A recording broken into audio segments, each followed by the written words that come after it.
പുതിയ വീഡിയോയിലേക്ക് എല്ലാവർക്കും സ്വാഗതം. പിന്നെ എന്താണെന്ന് വെച്ചാൽ നമ്മുടെ സ്ക്രീൻ റെക്കോർഡ് ചിലവൻ്റെ അടുത്ത് ഉണ്ടാവാറില്ല. അപ്പം അതിനങ്ങനെ നമ്മൾ പരിഹരിക്കുക എന്നാണ്, അതിങ്ങനെ കൊണ്ടുവരാമെന്നാണ് നമുക്ക് നോക്കാം. ഫസ്റ്റ് ഫ്ലോർ ഒരു 3 സ്റ്റെപ്പ് ഉണ്ട്. നമുക്ക് ഇഷ്ടമുള്ളത് നമുക്ക് എടുക്കാം. 3 സ്റ്റെപ്പ് ഉണ്ട്.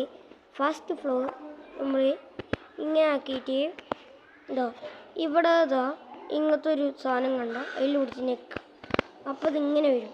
അതിൻ്റെ താഴത്തേക്ക് പോയാൽ ഇവിടെ 4G സിം അങ്ങനെ കുറേ സ്കിന്നും കാര്യങ്ങളും കാണാൻ പറ്റും. അപ്പോൾ ഇതെന്നാണ് ഞാൻ സ്ക്രീൻ റെക്കോർഡ് എടുത്തപ്പോൾ കാണിച്ചു തരാം. ഞാൻ സ്ക്രീൻ റെക്കോർഡ് ഇപ്പം ഇങ്ങോട്ട് കൊണ്ടുവന്നു. അപ്പോൾ നമ്മൾ സ്ക്രീൻ റെക്കോർഡ് ഇവിടെ നിന്ന് ഇങ്ങനെ അമർത്തി പിടിച്ചിട്ട് ഇങ്ങോട്ട് കൊണ്ടുവരാം. ഇതാണ് ഫസ്റ്റ് സ്റ്റെപ്പ്. എന്താണെന്ന് വെച്ചാൽ നമ്മൾ നെറ്റിൻ്റെ ഇത് എടുക്കുക. എന്നിട്ട് നമ്മൾ ആ പെന്ന് പോലത്തെ ഒരു സാധനമില്ലേ അതെടുക്കുക. പിന്നെ തേർഡ് സ്റ്റെപ്പ് എന്താണെന്ന് വെച്ചാൽ നമ്മൾ ഇതിങ്ങനെ ഹോൾഡ് ചെയ്തിട്ട് നമുക്ക് മേലേക്ക്. അപ്പോൾ ഓക്കെ. അപ്പോൾ ഇന്നത്തെ വീഡിയോ ഇത്രയേ ഉള്ളൂ. അപ്പോൾ വീഡിയോ ഇഷ്ടമായി ലൈക്ക് ചെയ്യുക, ഷെയർ ചെയ്യുക, സബ്സ്ക്രൈബ് ചെയ്യുക. അപ്പോൾ അടുത്തൊരു വീഡിയോ വരുന്നവരെ എല്ലാവർക്കും ഗുഡ് ബൈ. പിന്നെ നമ്മുടെ ഡയമണ്ടിന് ഒരു ആപ്പ് ഉണ്ട്, അത് ഞങ്ങൾക്ക് പറഞ്ഞുതരാം.